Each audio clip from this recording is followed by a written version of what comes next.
atin lahat, mga kababayan.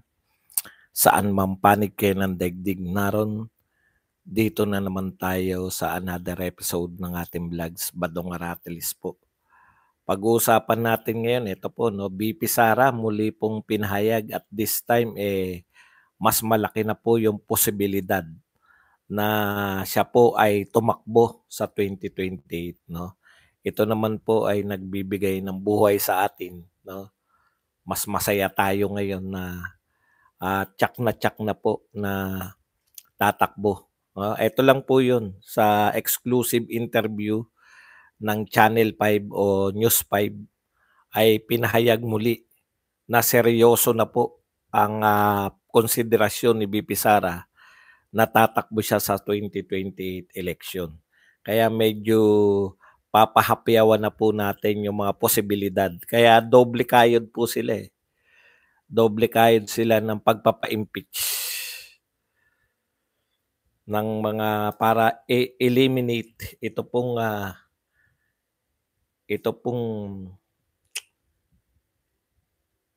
banta, no, sa kanilang mga ambisyon. Iyan. Pag-uusapan din po natin, ito po, tagumpay daw po yung naganap na rally, pro-impeach rally, ayon dito kay Trillanes, no. Ang problema ni Trillanes, may mga kondisyon siya para matawag na tagumpay. Kasi sinasabi natin, ang layo naman nung rally nila sa rally na anti-impeachment, di po ba? So may mga sinabi po rito si Trillanes na po natin, no? Iisa-isahin i-debunk po natin tong mga panukala na to ni Trillanes sa pagsasabing gusto talaga ng tao yung impeachment kaysa sa kahit mas malaki yung nagrally ng anti-impeachment. Yan. Yan po mga pag-uusapan natin, pero bago yan, kung bago ka pa lang dito sa ating channel, mag-subscribe ka na. Dahil ito lang ang tayong channel na may kinikilingan, may pinapanigan, una sa balita, huli sa impormasyon, kaya ano pang hinihintay nyo? Pindot na, okay? Alam nyo, ito po, kanina narinig ko lang, no? Maikling-maikli lang po kay Amy Marcos. Kasi ganun pa rin yung dialogue niya, no? Binabanatan niya yung budget, national budget natin, na ito ang isa sa parang pinakamalalang budget sa ayaw niya sabing pinaka-corrupt eh. Pero ito ang pinakamalalang budget daw. Pero ang sinisisi ni Amy Marcos ay yung mga nasa legislative, mga senador at congressman. Paano yung kapatid mo? Siya nag-approve niyan eh. 'Di ba? Again, ikaw na rin na nagsabi, 'di ba? Bago to, alam ko yung mga dialogue mo, sabi mo, ang suggestion mo sa kapatid mo, ibalik sa 'di ba? Sa inyo. Ibalik sa BICAM, ibalik sa Kongreso, kasi marami kang nakikita ng mga insertion, marami kang nakita ng mga blanco. Hindi nakinig sa yung kapatid mo. Pinirmahan eh. Kaya meron siyang problema ngayon. Pinagpauna mo rin. Siguro, sa yung experience to, di ba? Sa yung experience na sinabi mo, wag nyo namang ipahamak ang aking kapatid. Tandang-tanda ko yan, sinabi mo eh. Nakikiusap ka lang, di ba? Kasi alam na alam mo, no, na yung budget, dahil matagal ka ng senador, yung budget na pipirmahan ng kapatid mong presidente, kala nyo kung ano, alam mong ikapapahamak nga. Ayun na nga po. Kaya tayo narito sa ganitong level. Di ba?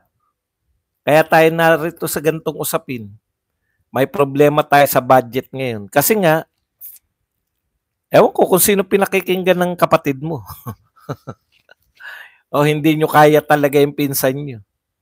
Hindi natin maintindihan. Sinabi na ni BP Sara yan eh. Si Martin at saka si Saldico ang may control ng budget ng Pilipinas. Ipinagpaunan niya na yan. Kaya talagang sa isang banda gustong iligtas ni Amy Marcos yung kanyang kapatid.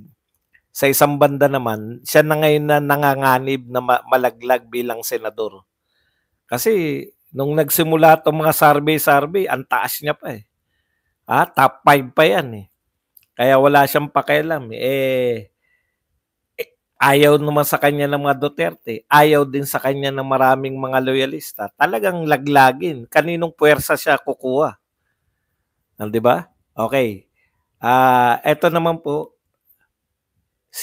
matapos po nating marinig na magkakaroon po ng emergency, food supply emergency yata ang tawag. Hindi ko rin maintindihan kung ano po ibig sabihin nun.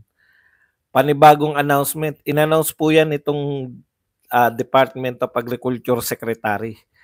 Magkakaroon daw ng food emergency, food supply emergency. Tapos eto naman po, announcement na naman po ni Secretary Chu, supply ng itlog sa bansa posible magkaroon ng shortage sa Abril. Alam mo, bilang Department of Agriculture Secretary, trabaho mo yan eh. Ayaw kitang ayaw. Ang sama pong pakinggan na wala pa po, no? Parang ang ginagawa nito, inihahanda lang tayo o maghanda na kayo, baka tumaas yung presyo ng itlog. Kasi magkakaroon ng kakulangan ng supply. Hindi ba kaya ka Department of Agriculture Secretary para hindi ka lang announcement ng mga masasamang balita? Lutasin mo yung mga masasamang balita. Sa Abril pa yan sinasabi mo eh. Abril pa yan eh. Kung mag-alaga ka ngayon ng mga sisiw, nangingitlog na yan pagdating ng Abril. Alam niyo yung ibig ko sabihin? Kung talagang paglutas yung gusto mong, bakit mag-announce ka lang? Kahit ako, hindi ako agriculturist, wala akong alam. Simple lang po yan eh. Kung napursi mo na alam mo yung bakit? Bakit daw tayo kukulangin sa itlog? Dahil nung 2024 yata, mura itlog. Kaya ayon kay Tio Laurel, ito pong DA Secretary natin, Agriculture Secretary natin, kaysa raw malugi sa pagpapaitlog, hindi sila kikita, kinatay na lang yung mga mangingitlog na manok. Kaya kapos tayo sa manok na mangingitlog pagdating ng Abril. Nagkukwenta ako, February 1 pa lang ngayon eh. February 1, buong February, 1 buwan. Buong March, 2 buwan. Sa 2 buwan po ba, pag nag-alaga ka ng manok ngayon, hindi pa mangingitlog yan pagdating ng 2 buwan?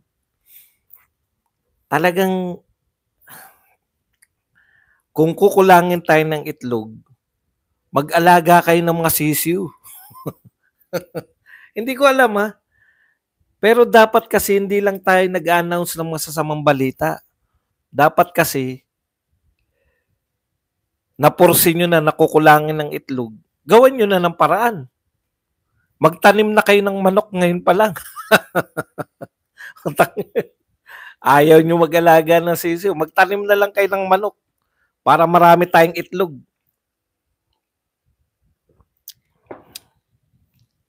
Ngayon lang ako nakakarinig ng mga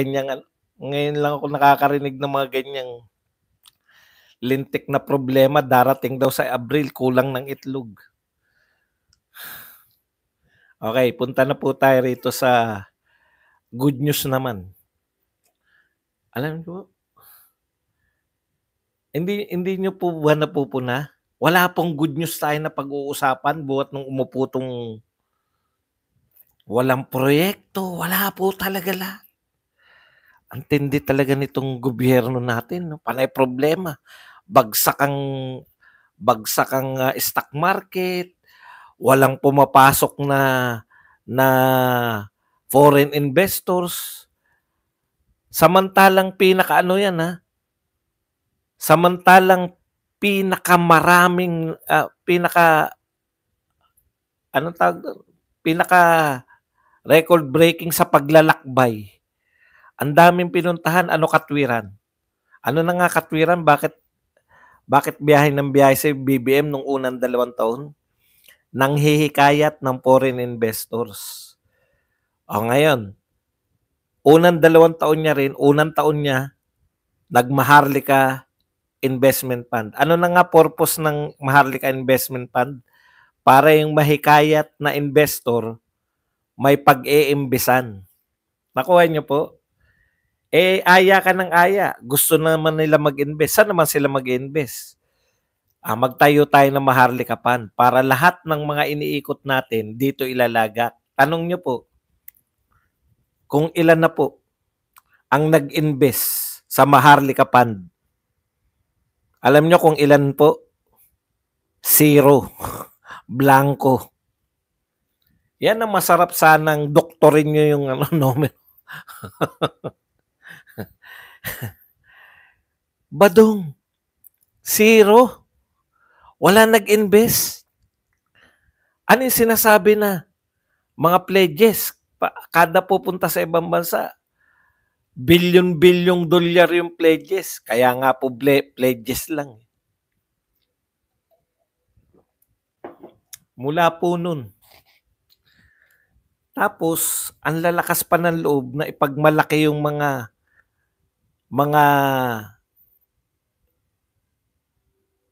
ginagawa ni PRRD. Halimbawa po yung ginagawa pong bypass sa Davao. Kay PRRD po yan. Ang lakas po ng loob na ipagmalaki yung pong connector sa Samal Bridge. Kay PRRD po yan. Yun po ang mga pinagmamalaki. Yung pong mga subway, yan ang mga pinagmamalaki ni BBM. Tanong, kanino po bang project yan? Kay Duterte. Ang tanong uli, tapos na ba? Hindi pa rin. Pwede mo namang ipagmalaki kung natapos mo man lang. Pustahan tayo, makakatapos pa niya si BP Sara. Paano makakatapos? Wala ngang budget ng yung katumbas na budget. Breaking record po tayo sa lahat. Pinaka-turista na pinaka-konti. Yung mga Pilipino po, mas gusto pa nila magturista sa ibang bansa kaysa magturista dito sa Pilipinas. Mas mura pa. Hindi, kasi ako, kaya mas mura, libre ako ng pamasahe.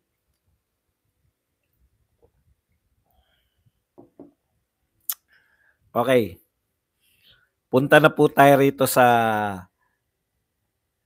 kay BP Sara, no? Napakalaki po ng kasiyahan na marinig po natin na si BP Sara ay parang sigurado na, no? Ito po ang muling pahayag. Ngayon lang po to, February 1. Nagpahayag na po si BP Sara nung nakaraan. Ngayon nasa ibang bansa siya, sa Japan ba? Sa Japan yata yun, no? Ngayon naman po, dito po sa may probinsya siya in-interview nitong TV5 eh. Ito po ang pahayag ni BP Sara. I'm seriously considering running in the 2028 presidential elections. Definite na po, wala na pong hulaan. I'm seriously considering running in the 2028 presidential election. So, alam nyo na po tatakbuhan niya. Alam nga naman Vice President ang takbuhan niya. Presidential election. President po. Kaya kahit papano kahit papano nakakatuwa po para sa atin na sa wakas. Negative news lang lagi. Tapos maririnig mo sa BP Sara na seriously considering. Hindi lang po tayo mananawagan na run Sara run. Talagang tatakbo na po to. Okay, bakit po? Ito po ang kanyang pahayag. Dahil sa mga nakikita natin sa bayan natin na dapat ayusin, dapat baguhin, kailangan nating maging competitive tayo sa buong mundo. na pag-iiwanan na ang Pilipinas at ayaw natin yun. Correct. Iwan na po tayo. Lahat po na sa bagay, mayayaman pong bansa yung napuntahan ko, Korea, Taiwan, Hong Kong. Iwan po tayo sa Taiwan, Hong Kong, Korea. Pero sa Vietnam, hindi ko po ine-expect. Ang ine-expect ko po, mas mayaman tayo sa Vietnam, mas ano tayo, mas advanced po tayo. Hindi po, layo na po natin sa Vietnam. Yung infrastructure po natin, yung mga new city nila, grabe. Pati po yung mga attraction po nila. Manliliit ka sa Vietnam. Ang lalapit po. Balang araw, sinusulit ko na nga yung babalik pa ako riyan kasi balang araw, magiging tourist destination talaga siya. Okay. Nasa atin po, pinakamagagandang beach, yung natural beauty nasa atin. Pero pagdating po sa mga infrastructure, sa international airport pa lang, sa mga airport pa lang po natin, saan ka nakakita ng mga airport na nag-iigib ng tubig yung mga maintenance? Balde. Balde ng tubig, magpapasok sa CR. Iniigiban nila yung CR ng tubig. Diyos ko. Modern na modern tayo. Yung lahat ng inayos, ang bilis, no? Ang bilis masira ng image ng Pilipinas dito kay BBM, no? Tignan po ninyo, wala na pong. Ngayon po, revenge travel po, lahat, pati po Japan na napakamahal. Nakakaranas po sila ngayon na napakaraming bumalik ng mga turista. No?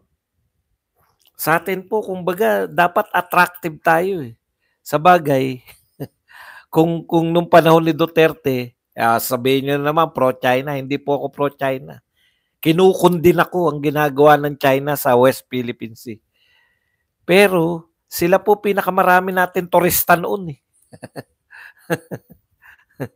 Ngayon po halos walang Chinese na nagtuturista dito sa Pilipinas. No? Kaya talagang kita nyo po paano ka masisiyan kung ang maririnig mo sa ating mga secretary, ito po ang maririnig nyo sa secretary natin. Secretary of Agriculture. Magdedeklara po tayo ng nakalimutan ko yung term parang price emergency, basta ganun. Tapos eto, magkukulang po tayo ng itlog pagdating ng Abril. Secretary of Department of Agriculture, Department of Finance. Finance po dapat po ito po yung food security, hindi food security, parang kalimutan ko food emergency yata ang tawag tapos ito naman po yung ating Finance Secretary. Kaya tama to si BP Sara, mapag-iiwanan tayo kasi ang pinag-uusapan po sa mga ibang bansa, AI na AI ng OpenAI. Ano ba yung sa OpenAI? Tapos yung DeepSeek ng China. Pucha, ang tataas na ng level ng pinag-uusapan, mga yung self-driving car. Yung mga kotse sa ibang bansa wala nang driver. No? Yun na po. Pa-advance na ng pa-advance. Tapos yung mga drone show tayo ngayon pag bagong taon pa rin yung Goodbye Philippines. yung yung mga paputok po sa ibang bansa pag mga New Year. high-tech na, eh, 'di ba? Di kuryente na, magaganda na yung mga pasabog, eh. Sa'tin po ano pa rin, eh, yung ano yung tawag dun sa PVC? Yung nilalagyan ng methane, ay hindi methane, boga. Boga, Goodbye Philippines, Quitis, boga, kumpara niyo. Oh, ayan, talagang iwan na iwan talaga tayo sa technology. Ang pinag-usapan DeepSeek versus ano ba yun sa OpenAI? 'Yun yung OpenAI versus DeepSeek. Ang tindi na po ng level, eh. Humanoid na, eh. Humanoid na po pinag-uusapan. Robot na mga humanoid. Yung papalitan na talaga yung tao dahil parang tao na, eh. Mga naglalakad, yun na po yung mga show, eh. Sa'tin ano ba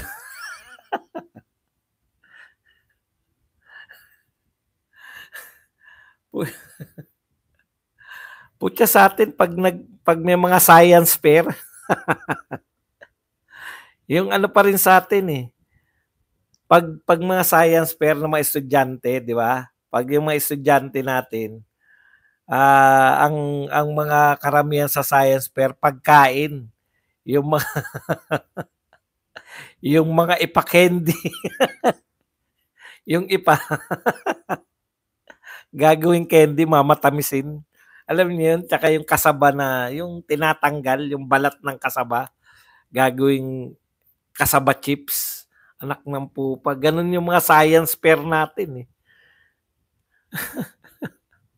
Tandang-tanda ko yan. Eh, siyempre pre-taste yan, eh, 'di ba? Puta pagkain mo ng ipa-candy, lasang ipa.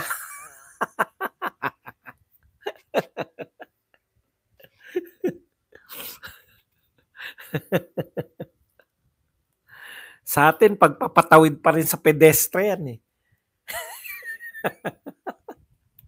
Ngayon lang sa'tin lang yata may pulis sa pedestrian, alam niyo yun? 'Pag may tumawid pipigilan.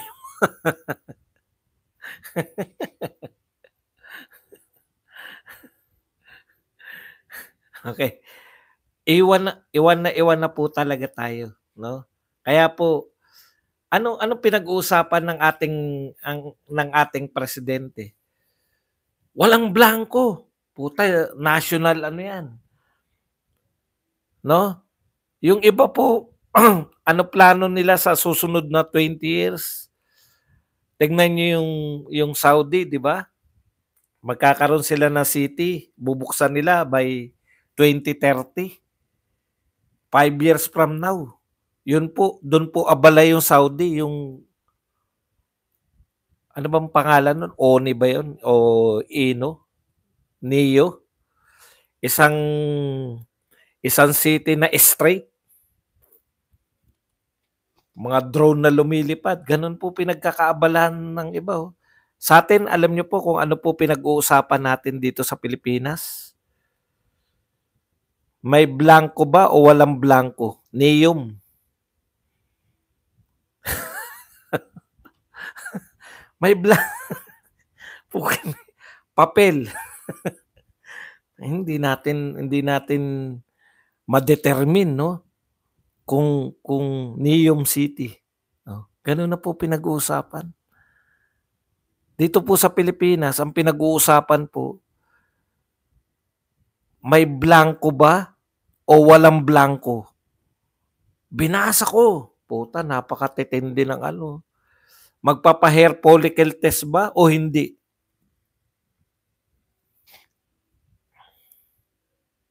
Tindi ng ano 'no, ang layo ng mga pinag-uusapan natin 'no, looking forward po lahat, eh. Nakita ko yung mga city sa China, 'di ba? Puta gano'n pala sa China, oh. Mga pinag-uusapan po sa ibang bansa, bullet train.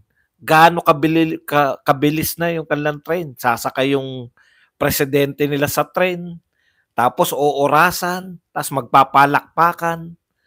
Puta sa'tin yung ano pa rin, eh, may nasunog na, may nasusunog. nakabahayan dito sa may LRT station. Kaya tigil po hanggang dito lang, maglalakad yung mga tao. Dalawang istasyon maglalakad o kaya sasakay ng jeep. Kasi may nasusunog. may nasusunog. Sa kanilang pinag-uusapan nila, sasakay yung presidente tapos pinapakita nila. Pucha kung ilang kilometers per hour.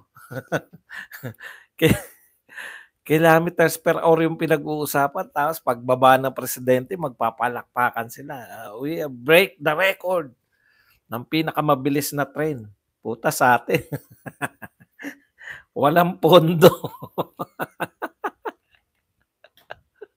May biyahe.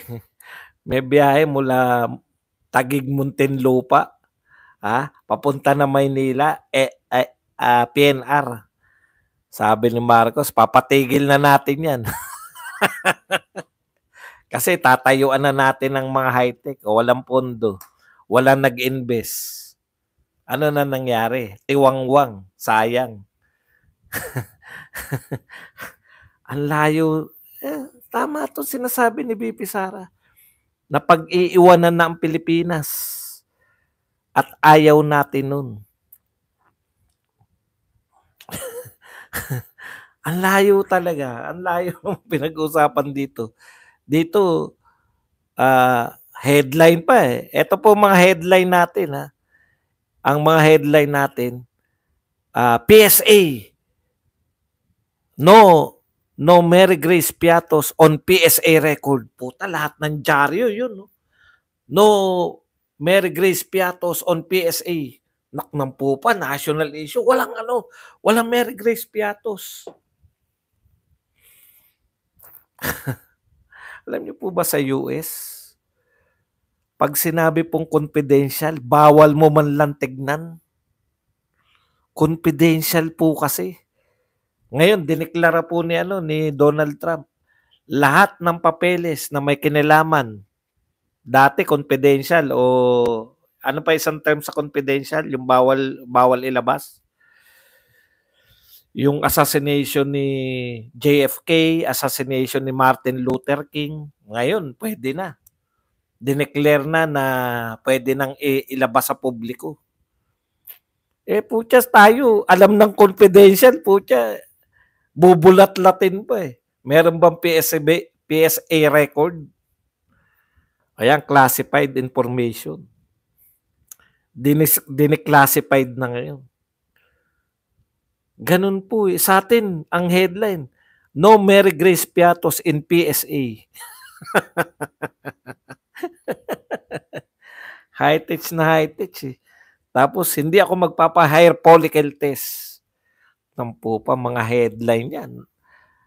Ang pinagkakaabalan, ang sinasagot ni BBM, yun nga, yung wala akong nakitang blanco, 4,000 pa, wala akong nakitang blanco, hindi ako magpapa-hair follicle test. Tapos, kaya iwan na iwan po tayo. Yan po yung patunay na iwan tayo. Wala tayong pinag-uusapan tungkol sa kaunlaran eh. Panay problema. Tapos sayabangan tayo ng mga sa social media naman. Lahat yan sisi kay Duterte. Sisi yan. Manisi lang. Wala na. Ang pinag-uusapan, Quadcom pa rin. Sino yung mga... At lahat po na to, sa dami po ng problema ng Pilipinas, abala po tong Senado kung papayagan ba yung lintik na pagtuturo ng pagko-call jacks sa mga bata. At saka dito naman sa House of Representatives, iimbitahan yung mga vlogger. Anak ng pupa. Ano kayang... May kinalaman ba yan? Pagka ba inimbitahan yung mga vlogger, matutulugunan, masasagot po yung problema ng presyo ng itlog. Hindi kaya ng Department of Agriculture eh. Presyo ng itlog. Tataas Abril. February 1 pa lang ngayon, no? O February 2 na yata. February 2 pa lang. Pinoproblema nyo, tataas yung presyo ng sa Abril. Di gumawa ka ng paraan ngayon. Department of Agriculture ka, di ba? Minsan may inis ka rin. Sana man lang kung meron tayong nag-export ang Pilipinas ng ganito. May naririnig pa ba kayong ine-export natin ng kahit na anong produkto? OFW na lang talaga yung pang-export natin. Wala na po ako naririnig na nag-export tayo ng kahit na anong produkto. Wala nang asukal, mga mangga. Ewan ko kung may bumibili pa ng mangga natin.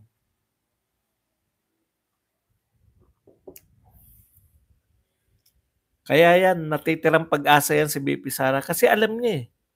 Di ba? Okay. Punta po tayo rito kay Trillanes para malibang naman tayo sa kahibangan nitong mama na to. Sabi ni Trillanes, pinakita niya yung drone. Marami daw, 40,000. Grabe naman. Ako, tansya ko rin, wala pang 5,000 yun eh. Kapiranggot lang po yun. Hiwa-hiwalay lang kayo. Okay. Here is the drone video of the impeached Sara rally yesterday at the People Power Monument. Congrats sa Magdalo Party, Akbayan at iba pang organizers. Tagumpay. Sabi ko kanina, paano magiging tagumpay yan? Tagumpay yan kung may nakuha na kayong mga congressman na pumirma.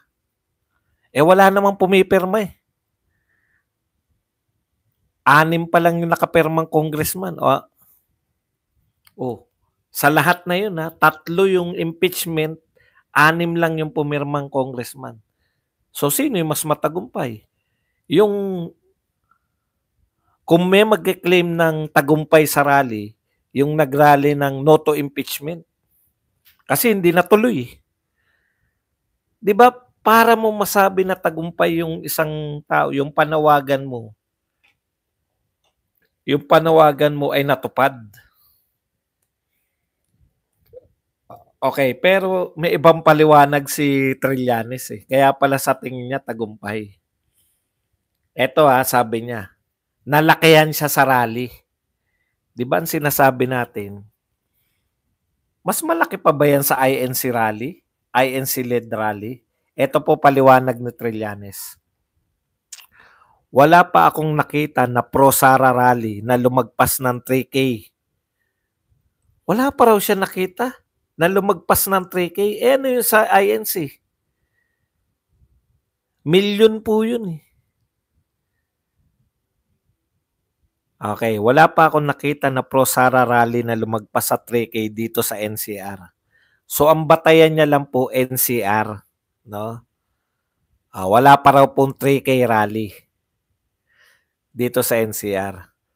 Ang tanong ko nga, hindi nyo ba kinoconsider yung milyon-milyon na anti-impeachment? Hindi ba pro-Sara yun? Sabi niya, hindi pwede ibilang ang INC rally kasi sabi nila ito ay in support kay PBBM. Diba?